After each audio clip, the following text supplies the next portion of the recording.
So welcome guys, phone loan YouTube channel में आप लोगों का एक बार फिर से स्वागत है। और आज की वीडियो में हम लोग बात करने वाले हैं central bank of India current account के बारे में। जैसे कि आपको पता है, प्रीवियस वीडियो में हम लोगों ने बात की थी central bank of India savings account के बारे में, और आप लोगों ने बहुत अच्छा खासा सपोर्ट दिखाया उस वीडियो पर, और काफी लोगों ने उसको सपोर्ट भी किया है, देखा भी है, और उनको समझ में भी आया है कि मैंने क्या समझाने की कोशिश की है। तो यहाँ पर अब बात करने वाले हैं हम लोग सेंट्रल बैंक ऑफ इंडिया के बारे में, लेकिन आज जो अकाउंट टाइप है वो चेंज है। आज हम बात करने वाले हैं करंट अकाउंट के बारे में।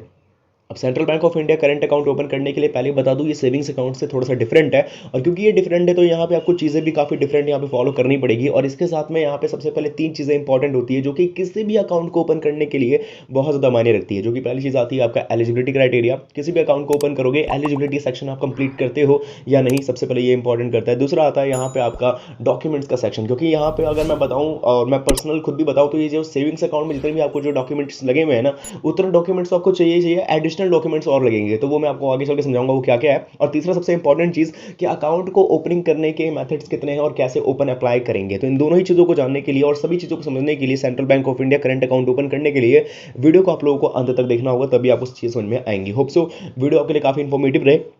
और साथ ही में अगर आपको वीडियो पसंद आती है तो आप हमें एक छोटा सा इंस्टेंट फीडबैक अभी इसी समय दे सकते हैं। वो है इस वीडियो को लाइक करके, शेयर करके, चैनल को सब्सक्राइब करके। ये काम अगर आप लोग अभी करते हो तो मुझे कहीं ना कहीं फीडबैक मिल जाएगा कि मैं आप लोगों के लिए डेली बेसिस पे ऐसे ही कंटेंट लेकर आ सकूंगा। और साथ ही में नीचे कमेंट बॉक्स में जाना है, यहाँ पे आपको लिखना सबसे पहले पूरा नाम, किस जगह से वीडियो वॉच कर रहे हो, और आपको सेंट्रल बैंक ऑफ इंडिया में खुद का करंट अकाउंट ओपन करने का मेन कारण क्या है। तो आइए शुरू करते हैं अपनी वीडियो को। बात करते हैं यहाँ पे central bank of India current account opening process के बारे में।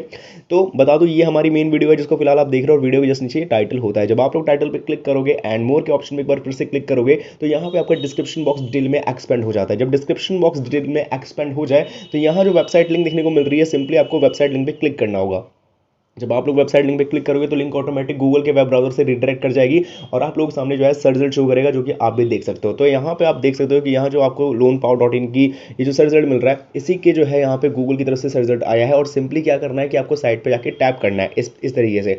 अब टैप कर लोगे तो होगा क्या कि टैप करने के साथ जो है वेबसाइट पर विजिट कर जाओगे। पर एक मिनट, दूसरा केस भी आपके सामने ही आएगा। वेबसाइट लिंक पे जब आप लोग क्लिक करोगे तो आप सीधा ही वेबसाइट पे पहुंच जाओगे, आपके सामने कोई रिजल्ट वगैरह कुछ भी नहीं आएगा। तो दोनों ही केस में एट द एंड आपको विजिट करना है वेबसाइट पे जाकर। अब वेबसाइट पे विजिट क्यों करना है, इसका कारण क्या है और क्यों इसका कनेक्शन करंट अकाउंट से है, वो मैं आपको समझाऊंगा, जरूर समझाऊंगा, क्योंकि आपको क्रिस्टल क्लियर तरीके से फैक्ट बताना काम भी है।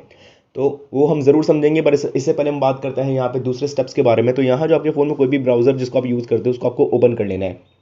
फोन में ब्राउजर को ओपन करने के साथ ही जो सर्च बार होता है उस पर क्लिक करना है। क्लिक करने के साथ ही मैं जो यहाँ पे आपको कीवर्ड बता रहा हूँ, इस कीवर्ड को जाकर के आप लोगों को डालना है loanpow.in, जो कि मैंने यहाँ पे जूम कर दिया है। और ये जो कीवर्ड देख सकते हो, मैंने भी एग्जैक्टली इसी तरीके से इस कीवर्ड को लिखा हुआ है loanpow.in करके। और जैसे मैंने लिखा है ना, आपको भी एग्जैक्टली इसी कीवर्ड को सर्च करना है। जैसे आप लोग सर्च करोगे कुछ इस तरीके से रिजल्ट आएंगे, और सिंपली आपको इस वेबसाइट पर आगे कर देना है टैप।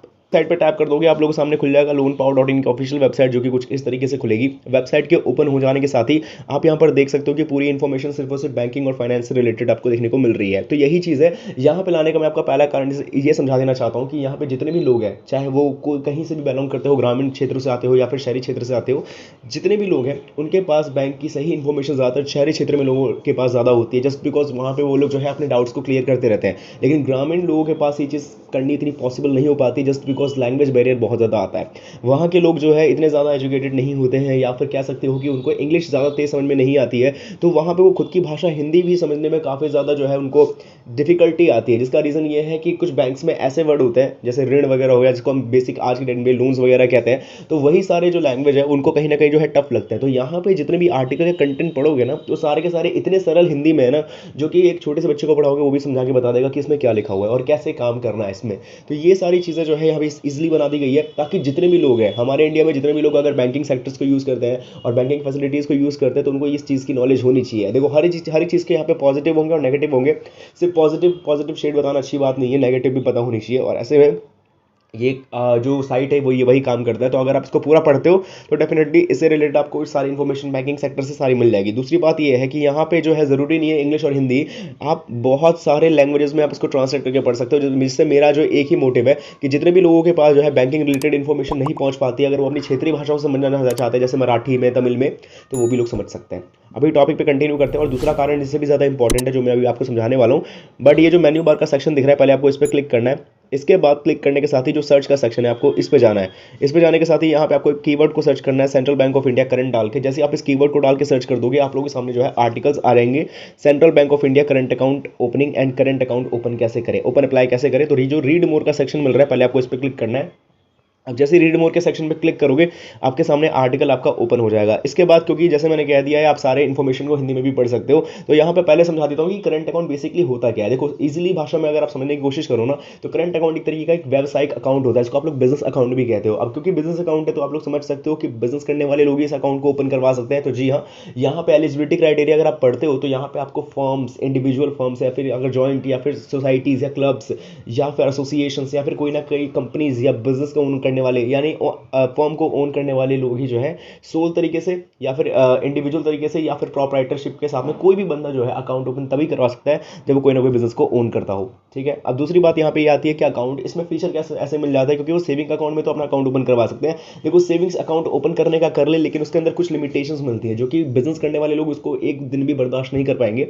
जो कि सबसे पहले आती है विड्रॉल लिमिट। यहाँ पे अगर आप एटीएम से विड्रॉल करते हो ना तो 50,000 तक मैक्सिमम निकाल सकते हो अपने होम ब्रांच से जाकर। मैं अदर एटीएम्स की तो बात ही नहीं कर रहा, वहाँ पे तो 25,000 से मैक्सिमम निकालने भी नहीं देते। लेकिन ये चीज़ की एक्सीडिशन यहाँ पे आपको सिर्फ जो से है करंट अकाउंट में देखने को मिलता है। वहाँ पे अनलिमिटेड विड्रॉल मिल जाता है किसी भी एटीएम से निकालने का, और किसी भी एटीएम से ना सही तो अपने होम ब्रांच से तो डेफिनेटली वो निकाल ही सकते हैं।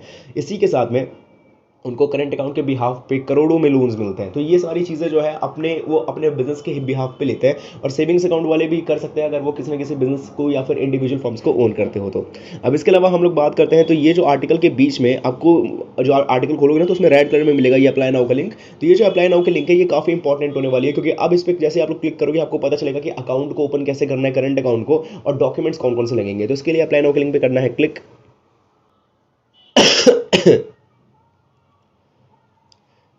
तो जैसे आप लोग अप्लाई नाउ के लिंक पे क्लिक करोगे आप लोगों के सामने खुल जाएगा central bank of India current account का ऑफिशियल वेब पोर्टल सेक्शन, और करंट अकाउंट को यहाँ पे चालू खाता के नाम से भी जाना जाता है। अब यहाँ पे नॉर्मल करंट अकाउंट वाले पे हम क्लिक करेंगे, क्योंकि हमें जो है सबके लिए ही अकाउंट ओपन करवाना है, तो नॉर्मल करंट अकाउंट पे चले जाते हैं। अब यहाँ पे सबसे पहले इनिशियल डिपॉजिट जान लो। मैं सीधा मेट्रो सिटीज़ को ही टारगेट पे लेता हूँ, क्योंकि सबसे हाईएस्ट इतना इनका जाता है। मतलब कोई भी अगर यहाँ पे नॉर्मल सीडी हो या कैश डिपॉजिट हो या फिर अगर प्रोसेसिंग फीस हो, तो जो लोग मेट्रो सिटीज़ से हैं, दिल्ली मुंबई जैसे शहरों से हैं, तो 7,000 रुपये पहले तो आपको करंट अकाउंट ओपनिंग फीस देनी पड़ेगी इनिशियल डिपॉजिट। अब ये फीस ना कह सके मैं इनिशियल डिपॉजिट कहूँगा, क्योंकि आपको इतना पैसा आपके जो है अकाउंट में सेव हो जाएगा। दूसरा है क्वार्टरली एवरेज बैलेंस आपको मेंटेन करना पड़ेगा 7,000 रुपये, उतना ही है, यानी कि हर 4 महीने में आपको 7,000 रुपये तक एवरेज मंथली बैलेंस मेंटेन करना पड़ेगा। चेकबुक की बात की जाए तो आपको 50 पेज का चेकबुक एक बार फ्री मिलेगा, लेकिन जब आप लोग अपना अकाउंट ओपन करते हो तभी। इसके बाद जितने भी आप जो चेकबुक लोगे उसके लिए आपको पर पेज 3 रुपये के हिसाब से देना पड़ेगा। इंटरनेट फैसिलिटी, बैंकिंग फैसिलिटी है, यहाँ पे ऑनलाइन टैक्स फैसिलिटी मिल जाएगी। इसके अलावा स्टॉप पेमेंट इंस्ट्रक्शन चार्जेस आपको 100 रुपये प्लस जीएसटी मिलेगा। सपोज करो कि आपने किसी को चेक दे दिया है, इसके अलावा आपको पता चला कि वो चेक गलती से चला गया, अगर आप स्टॉप पेमेंट करवाना चाहते हो तो 100 रुपये तो लगेंगे। इसके अलावा जीएसटी लगेगा जो कि आप रिक्वेस्ट कर रहे हो उसके हिसाब से, ठीक है। फिर स्टैंडिंग इंस्ट्रक्शन आपको 50 रुपये पर रिजर्वेशन देना पड़ेगा। अकाउंट स्टेटमेंट आपको ईमेल के थ्रू और ई स्टेटमेंट वगैरह मिल जाएगा। इसके अलावा डीडी फैसिलिटी यानी डिमांड ड्राफ्ट फैसिलिटी है। आरटीजीएस एनईएफटी वही यार वही है, मतलब इंटरनेट फैसिलिटी जो इंटरनेट बैंकिंग आप लोग करना चाहते हो। और कंसेशन इस कैश जो है आपको देखने को मिल जाता है, जो कि आप यहाँ पे होम ब्रांच के तौर पे देख सकते हो, और नॉन होम ब्रांच पे आपको कितना फीस देना पड़ेगा वो सारी चीज़ के हिसाब से। देखो सारी चीज़ बता दी गई है, बट इसके अंदर आपको बताया नहीं गया है एलिजिबिलिटी क्या है, इसके अलावा यहाँ पे जो है डॉक्यूमेंट्स क्या है, और ओपन अप्लाई कैसे करेंगे। तो देखो ये सारी चीज़ें मैं ही आपको बता दूंगा, और मैंने आपको ऑलरेडी बता दिया कि एलिजिबिलिटी में कौन कौन इस अकाउंट को ओपन कर सकता है। लेकिन अब बात आती है अकाउंट ओपनिंग के वक्त में डॉक्यूमेंट्स कौन कौन से लगेंगे, तो वो मैं आपको एप्लीकेशन फॉर्म के साथ में बताता हूँ। लोग यहाँ पे अकाउंट ओपनिंग एप्लीकेशन फॉर्म, वो भी central bank of India current account के लिए। तो ये देख सकते हो लिखा हुआ है जमा खाता खोलने के लिए फॉर्म, और इंग्लिश में पढ़ लो यार, डिपॉजिट अकाउंट ओपनिंग फॉर्म जो है। अब यहाँ पे इस एप्लीकेशन फॉर्म को आप 3 तरीके से पाओगे, क्योंकि आपको इस एप्लीकेशन फॉर्म को फिजिकल फॉर्मेट में जाकर जमा करवाना है। तो आप एक काम कर सकते हो, इसको अभी तुरंत प्रिंट आउट निकलवाओ, जो डॉक्यूमेंट्स बताऊंगा उनको प्रिंट आउट निकलवाना है और सिंपली अटैच करके जो है जाके जमा करवा देना है अपने सेंट्रल बैंक ऑफ इंडिया के जिस ब्रांच में आप लोग अपना अकाउंट ओपन करना चाहते हो। अब शुरुआत कैसे करना है लिखने का, देखो ये बचत खाता वाला सेक्शन है ना, इसको थोड़ा सा यहाँ पे नेगलेक्ट करते हुए तीसरे सेक्शन में आना है, वहाँ पे चालू खाता पे टिक करना है, ठीक है। फिर नीचे से आना है यहाँ पे आपको पहले आपको अपनी इनिशियल डिपॉजिट, मैं सपोज कर लेता हूँ कि आप दिल्ली से ही हो, तो 7,000 रुपये यहाँ पे आपको डालने हैं और आज की डेट डालनी है। इसके अलावा अभी तक की जानकारी में एप्लीकेंट डिटेल्स आपको अपना पूरा नाम वगैरह डालना है। संरक्षक के नाम में आपको गार्जियंस नेम डालना है, ठीक है, जिसका माता पिता हो वगैरह वगैरह वो।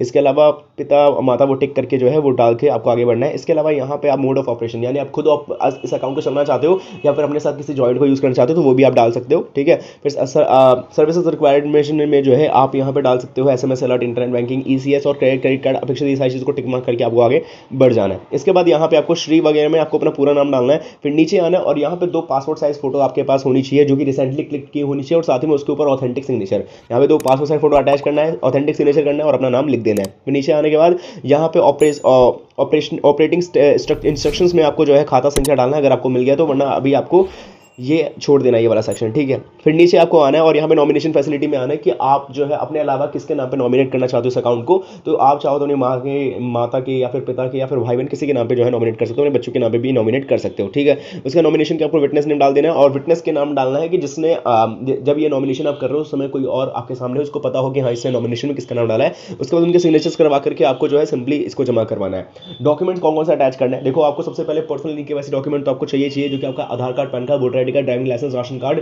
और पासपोर्ट हो, ये तो चाहिए ही चाहिए। इसके अलावा आप जहाँ रहते हो उसके यहाँ का रेजिडेंट प्रूफ, यानी कि इलेक्ट्रिसिटी बिल, टेलीफोन बिल या रेंट एग्रीमेंट, अगर आप रेंट पे हो तो रेंट एग्रीमेंट चलेगा, वरना फिर आप जहाँ भी रहते हो उसके डिटेल्स के डॉक्यूमेंट्स आप जो है दे सकते हो। अब तीसरी सबसे इंपॉर्टेंट चीज़ आती है और वो है आपके बिजनेस डॉक्यूमेंट। जो अगर आप जो भी फर्म या बिजनेस या कोई भी कंपनी ओन करते हो ना, उसका बिजनेस का या फिर कोई भी फर्म का आपको पैन कार्ड दिखाना है, उस बिजनेस का आपको एमओए शीट दिखाना है, उसका आपको आईटीआर फाइल दिखाना है पिछले 3 सालों का या फिर पिछले 1 साल का, आपके ऑप्शन डिपेंड करता है। जीएसटी नंबर और जीएसटी नंबर से होने वाले जितने भी ट्रांजेक्शन है आप वो दिखा सकते हो। इसके अलावा आपके अकाउंट स्टेटमेंट, इस करंट अकाउंट को खोलने से पहले आप जिस भी अकाउंट से ऑपरेट करते थे उसके आपको एनुअल स्टेटमेंट आपको दिखा देना है, और बैंक स्टेटमेंट दिखाने के साथ ही आपका यहाँ पे काम कंप्लीट हो जाता है। डॉक्यूमेंट्स का जितने भी डॉक्यूमेंट्स होता है उनको अटैच कर देना है इसी के साथ में, और सिंपली जाके जमा करवा देना है अपने सेंट्रल बैंक ऑफ इंडिया के ब्रांच पे जाकर। अब दूसरा, इस एप्लीकेशन फॉर्म को जो है आप सेंट्रल बैंक ऑफ इंडिया की साइट से भी पा सकते हो। और तीसरा सबसे आसान तरीका है और वो है आपको हमारे टेलीग्राम चैनल पे जाना है, यानी डिस्क्रिप्शन बॉक्स में मिल जाएगा टेलीग्राम चैनल लिंक, वहाँ पे जाना है और वहाँ पे एप्लीकेशन फॉर्म आपको जैसे मिल जाएगा।